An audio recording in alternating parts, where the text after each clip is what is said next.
Your emotions are not random.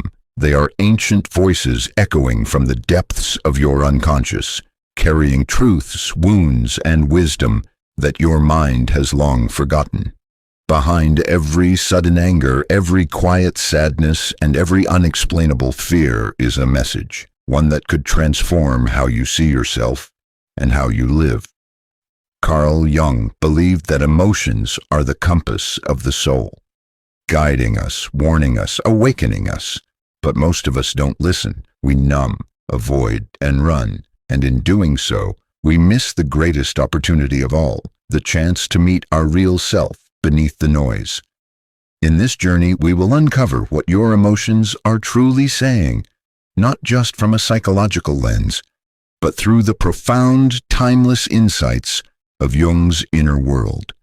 Prepare to walk into the very center of your being, where your shadow waits, your archetypes stir, and your hidden power begins to rise. Emotions are often seen as messy, inconvenient, or even something to hide, but Carl Jung believed they are much more than that. For Jung, emotions were not irrational intrusions on thought. They were powerful signals from the unconscious mind. He believed that behind every strong emotion, whether it's fear, sadness, anger, or joy, lies a message. These emotional responses are not random. They are deeply connected to our inner life and act as a compass, pointing toward something important we need to acknowledge. Jung described emotions as the chief source of becoming conscious. That means emotions wake us up. When we're angry, hurt, or overly excited, something deeper is stirring. Maybe we're reacting to an old wound, a repressed desire, or an unconscious fear. Jung saw emotions as the language the unconscious uses to communicate with the conscious mind. While we might not always understand why we feel what we feel right away, those feelings are never meaningless. Think about a time when someone said something small that triggered a big emotional response in you. Maybe an offhand comment made you feel dismissed, or a moment of silence made you feel unloved. Jung would say this is not just about what happened in the moment. It's about something deeper that has been activated, something personal and perhaps long buried in the unconscious. That's why our emotional reactions are often stronger than the situations seem to justify. Jung also emphasized that we don't choose our emotions. They happen to us. He once wrote, "We do not make emotions. They come upon us." This insight is crucial because it shifts the way we think about emotional control. Rather than trying to suppress or ignore what we feel, Jung encourages us to listen to our emotions. They may not always be comfortable, but they are truthful. In fact, uncomfortable emotions often carry the most valuable information. They alert us to where we're not aligned with our inner truth. Let's take an example. Suppose you feel a wave of jealousy when a friend achieves something you've wanted for a long time. The typical reaction might be to shame yourself for feeling this way, or to try and pretend the jealousy isn't there. But through a Jungian lens, this emotion is worth exploring. It might be pointing to a part of yourself that feels unseen or unfulfilled. Perhaps it's highlighting a personal goal you've ignored, or a part of your potential that you've pushed aside. The jealousy isn't bad. It's just a signal asking you to turn inward and investigate. Jung believed that emotional awareness is one of the first steps to real psychological growth. When we ignore our emotions or try to escape from them, we are essentially turning our backs on a vital source of insight. But when we pay attention, ask questions, and reflect honestly, we start to uncover what's really going on beneath the surface. That's when transformation begins. Another key idea from Jung is that our emotions are closely linked to energy. He called this psychic energy, a kind of inner power that fuels our thoughts, actions, dreams, and emotional life. When we ignore or repress our emotions, that energy doesn't disappear. It simply goes underground and might resurface as anxiety, depression, or physical illness. But when we acknowledge our emotions and integrate them consciously, we regain that energy and use it for growth and creativity. In this way, emotions are not obstacles on the path to mastery. They are the path. They help us become more conscious of who we truly are, what we truly want, and where we might be out of alignment. For Jung, this emotional journey was not just therapeutic. It was spiritual.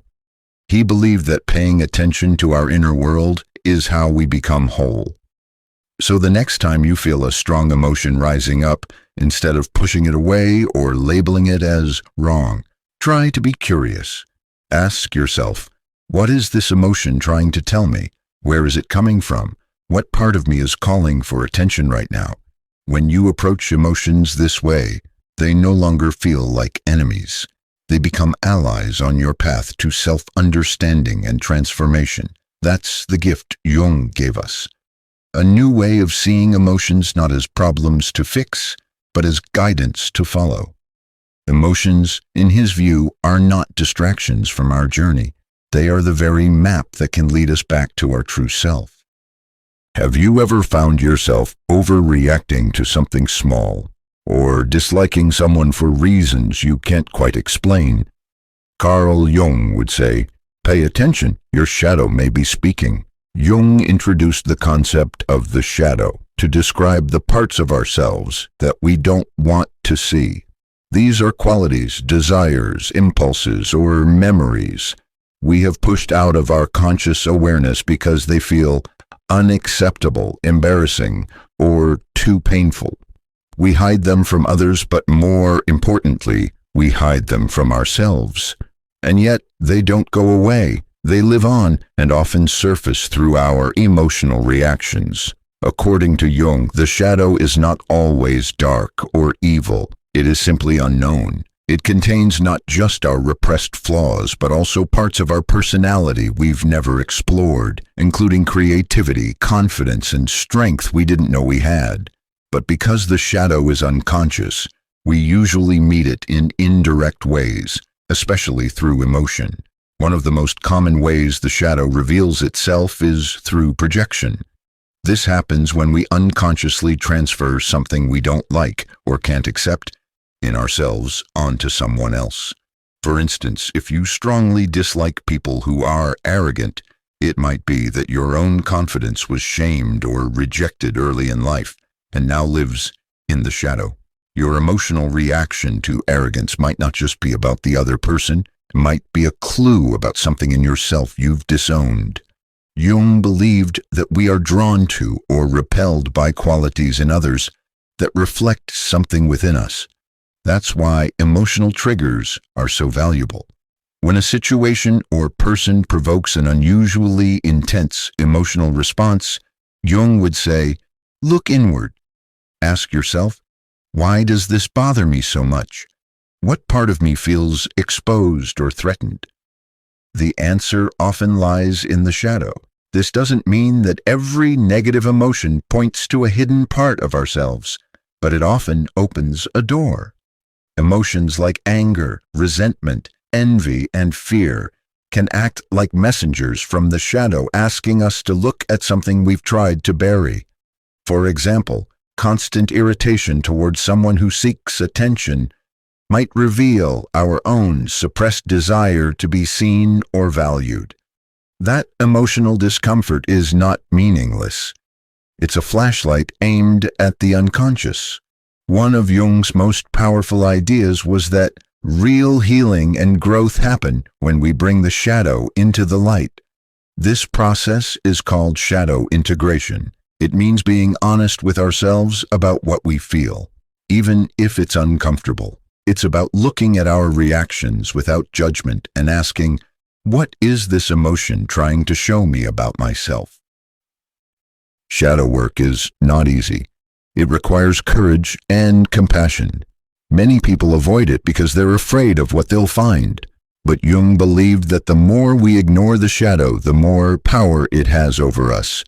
Repressed emotions and denied parts of the self don't just sit quietly in the background. They influence our choices, sabotage our relationships, and limit our potential.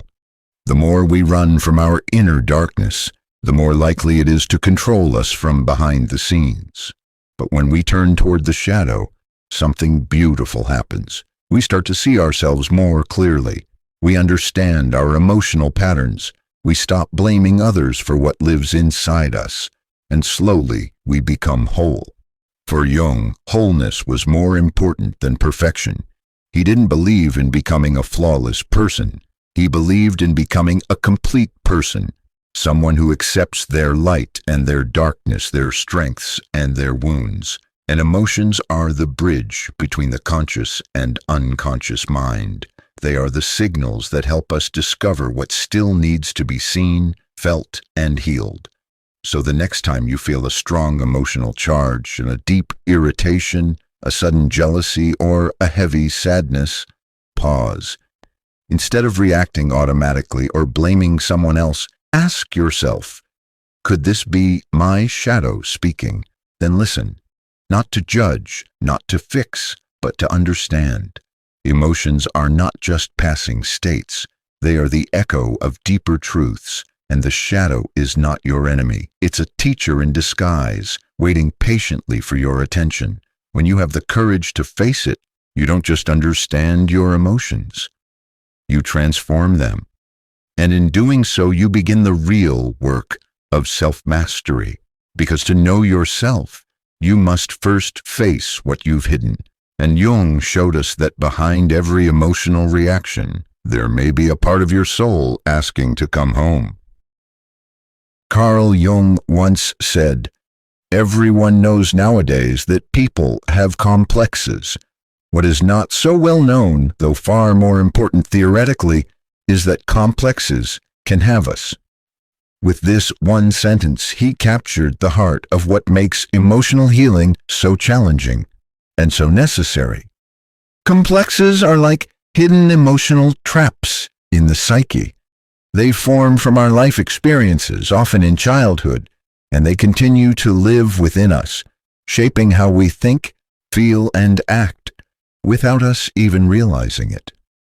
To understand complexes, imagine you have a tiny emotional wound, maybe from a moment when you were rejected, embarrassed, or made to feel unworthy. That moment doesn't just disappear. Instead, it becomes part of a larger structure in your unconscious mind. Over time, similar experiences, even small ones, get stuck to that original wound.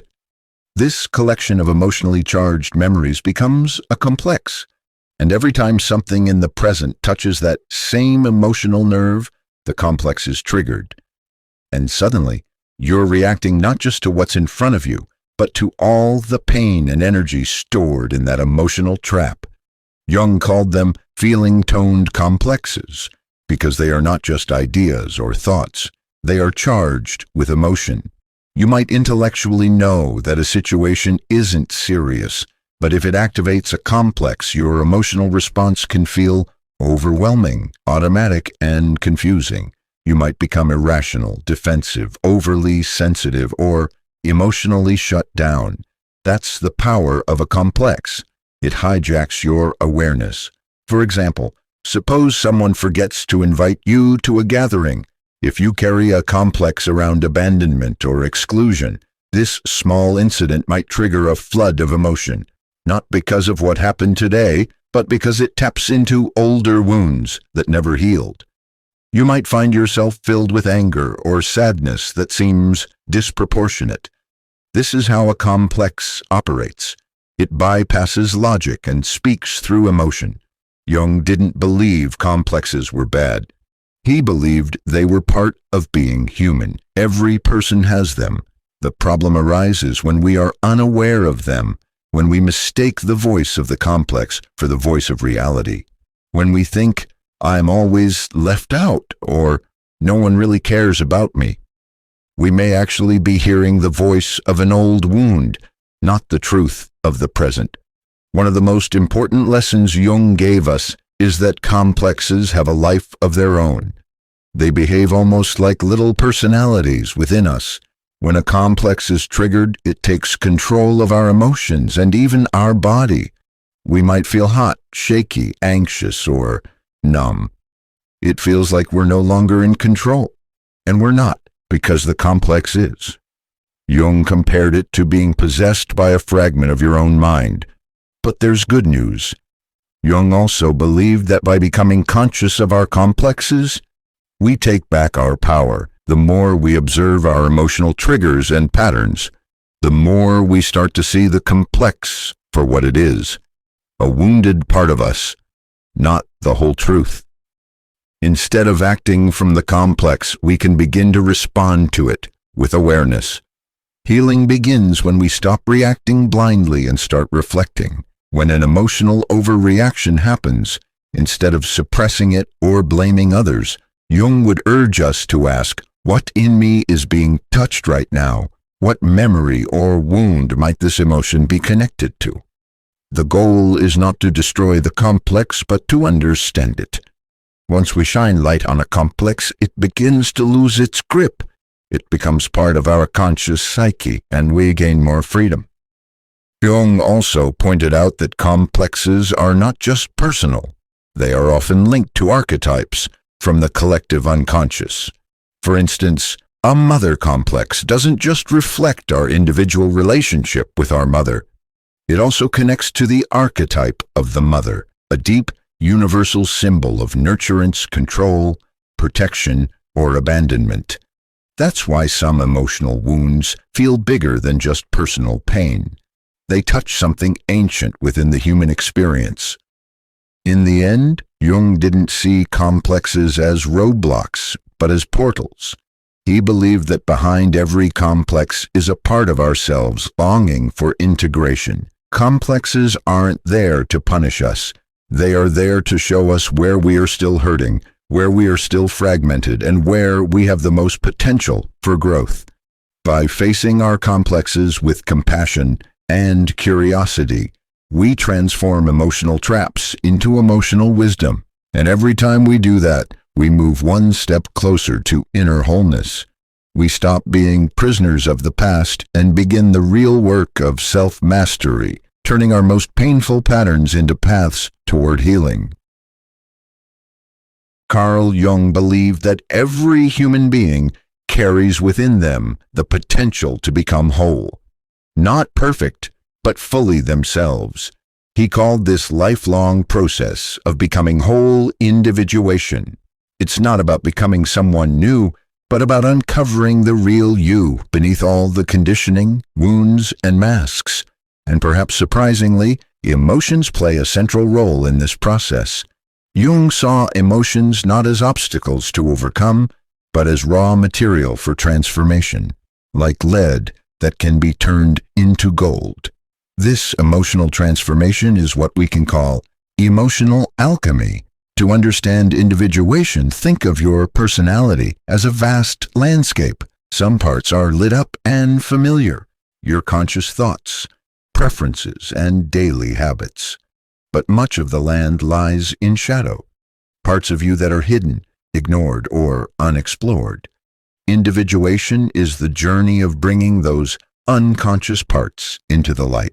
The aim is not to become flawless, but to become real, emotionally honest, self-aware, and internally integrated.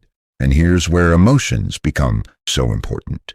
Emotions act like signs on the path, telling us where we've strayed from our true self, or where something unresolved still lives within us. When an emotion flares up, be it fear, jealousy, shame, or deep sadness, it's a signal. It tells us, here's something you need to look at. Jung called this suffering towards wholeness. Instead of numbing or avoiding emotional pain, he encouraged us to approach it with courage, because it often holds the key to our deeper self. Take, for example, the emotion of sadness. Most people try to distract themselves when sadness arises, through entertainment, busyness, or denial. But in Jungian psychology, sadness is not an enemy, it's a message. It might be pointing to a dream you've abandoned, a truth you've been avoiding, or a need for change that you've been resisting. If you're willing to sit with that sadness, to listen without running, you may discover what part of your soul is calling out for attention. This is what Jung meant by emotional alchemy. Just as alchemists in the past tried to turn base metals into gold, we can transform raw emotion into inner wisdom. But this can't happen if we suppress what we feel. It only happens when we bring emotion into consciousness, when we reflect, process, and honor what our inner world is trying to tell us. Individuation also requires that we stop identifying only with our persona, the public mask we wear to fit in or appear strong, kind, successful, or acceptable. Most people spend years of their life over-identifying with their persona while rejecting the other, less comfortable parts of themselves. But individuation means going beyond the mask. It means embracing all of who we are, including the parts that feel messy, emotional, or imperfect. Jung believed that when we honor our emotional life, we begin to reconnect with the parts of ourselves that have been exiled. This might include inner wounds, creative urges, desires we've suppressed, or even forgotten memories. Each time we integrate a new emotional truth, we grow. We become more whole. Importantly, individuation is not something that happens in one big moment. It's a slow, continuous journey. Every emotional experience, no matter how small, is an opportunity to move deeper into yourself. Joy can remind you of what lights you up. Anger can show you where your boundaries were crossed. Anxiety might be revealing where you're living out of alignment. Every emotion is a messenger guiding you toward a fuller version of you. As you grow emotionally, you'll also notice something beautiful. Your inner life begins to balance itself. The extremes soften. The triggers lose their grip. You become less reactive and more reflective. Instead of being overwhelmed by your emotions, you become curious. You start asking, why am I feeling this? What does this mean for me? And with each question, your self-awareness deepens. Jung saw individuation not just as a psychological task, but as a spiritual path. He believed that by bringing the unconscious into awareness, especially through emotional insight, we align with something greater than ourselves. We don't just become better people, we become more whole. We step into our true nature. So the next time you find yourself caught in an emotional storm, remember Jung's wisdom. Don't run, don't judge. Instead, ask yourself, what is this trying to teach me? Sit with it, let it speak, because in that very moment you are doing the sacred work of individuation, turning your emotional rawness into gold. This is emotional alchemy. This is the path to your true self. Carl Jung believed that each person is shaped not only by personal experiences, but also by something much larger and more ancient, what he called the collective unconscious. This is a deep layer of the psyche shared by all human beings, regardless of culture or background. It contains universal patterns of behavior, feeling, and thought known as archetypes. These archetypes are not inherited memories or stories, but psychological blueprints, instinctual emotional energies that live in all of us. You can think of archetypes as emotional codes that are built into the human experience. They are invisible, but they shape how we respond to life. When a situation stirs a deep emotional response that feels somehow larger than the moment, it's something ancient, profound, or strangely familiar, it's often because an archetype has been activated. For example, the mother archetype exists in all human psyches. It's not just about your personal relationship with your mother. It's a deeper emotional pattern that symbolizes nurture, safety, dependence, or even suffocation. You might meet this archetype in dreams, fantasies, or emotional responses to people who make you feel protected or smothered. When this archetype is stirred, it brings with it a flood of feelings: comfort, guilt, longing, or resentment, often stronger than the situation seems to call for. Jung argued that emotions tied to archetypes are especially intense because they don't belong to the personal mind alone. They come from the collective unconscious. These feelings are older than your individual life. They are part of what it means to be human. Let's take another archetype, the hero. This pattern lives in everyone. It drives the emotional desire to overcome obstacles, prove strength, and seek purpose. When you're moved by a movie about bravery or feel inspired to rise above hardship, the hero archetype is alive in you. It's not just a story. It's an emotional force calling you toward growth.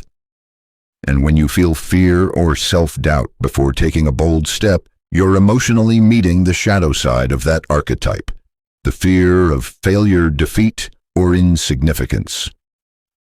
Jung believed that the more we understand these archetypal forces, the more we can make sense of our emotional experiences. Why do some relationships feel faded?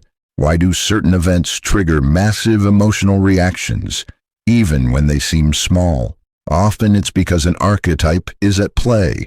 Recognizing this helps us respond more consciously. We stop blaming others and begin to ask what emotional pattern is being activated here. Another powerful archetype is the shadow, which we've discussed earlier. It carries the emotional energy of all that we've rejected in ourselves: anger, jealousy, power, shame. But Jung also spoke of the anima and animus, the feminine and masculine energies within each person. These too live in the collective unconscious and color our emotional responses in relationships, creativity, dreams, and identity. For instance, a man might have a strong emotional reaction, either attraction or resistance, to someone who embodies deep sensitivity, creativity, or emotional intuition. Jung would say this isn't just about that person.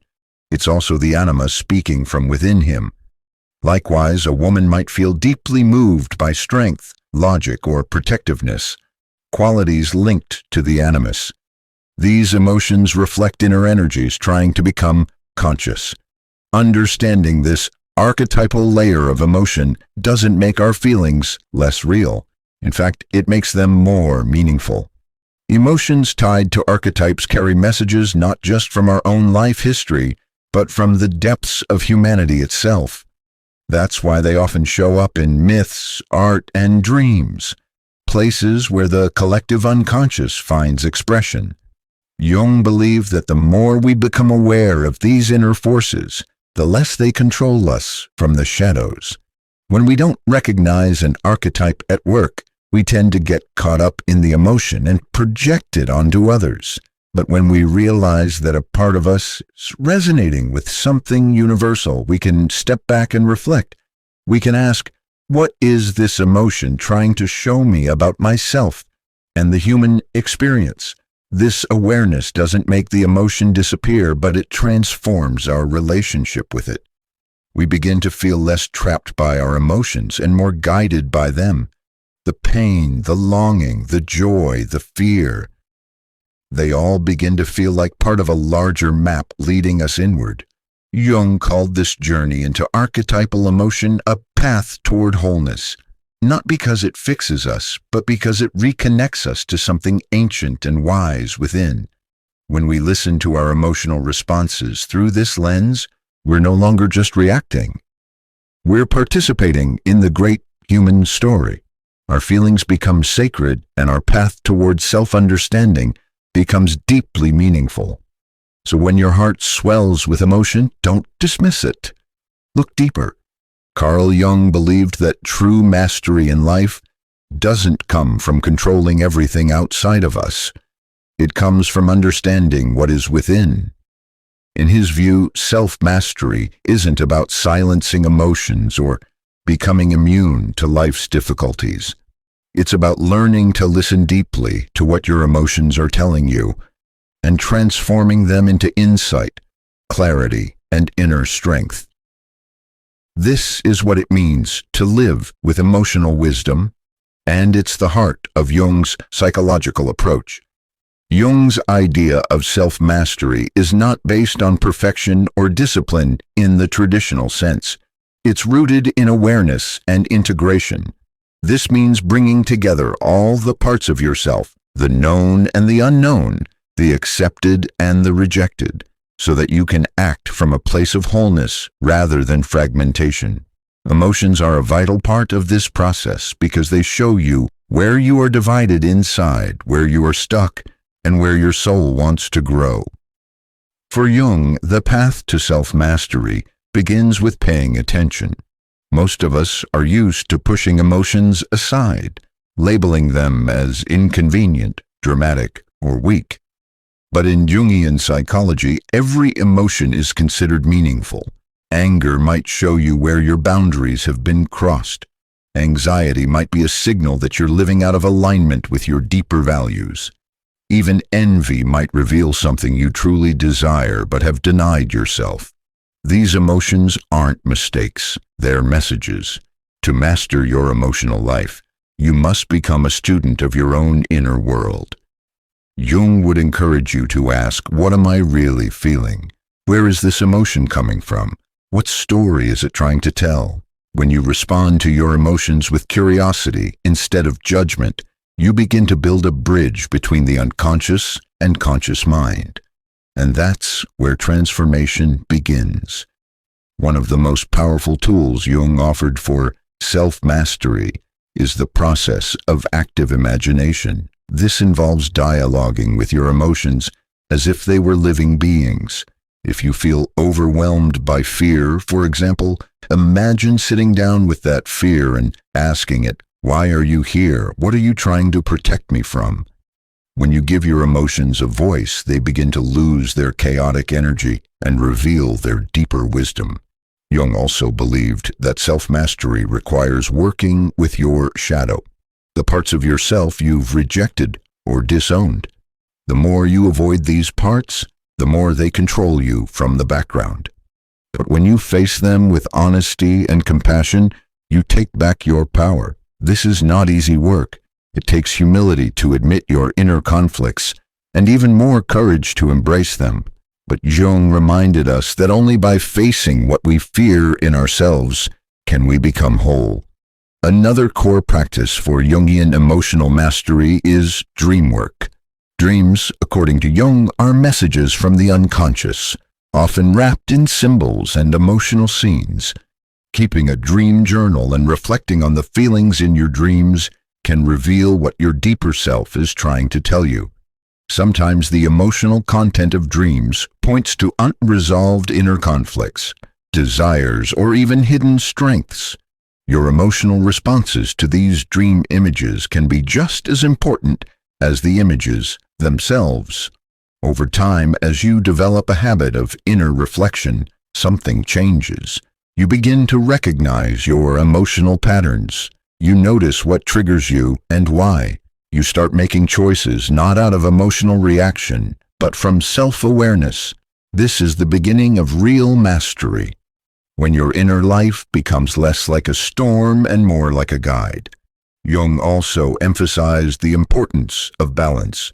He often spoke of the transcendent function, the ability of the psyche to reconcile opposites, logic and feeling, action and rest, light and shadow. Emotional mastery isn't about always being happy or calm. It's about holding space for conflicting emotions, allowing joy and sorrow, strength and vulnerability to coexist within you. When you stop fighting your inner contradictions and start integrating them, you become emotionally resilient, grounded, and open at the same time. Finally, Jung's vision of emotional wisdom always pointed toward a deeper goal: individuation. Every emotional insight, every painful breakthrough, every act of inner honesty brings you closer to becoming your true self. This isn't the self you present to the world, or the one shaped by fear and conformity. It's the self that is unique, whole, and fully alive. So what does self-mastery look like in everyday life? It looks like pausing before reacting. It looks like sitting with discomfort instead of escaping it. It looks like forgiving yourself for your flaws while still striving to grow.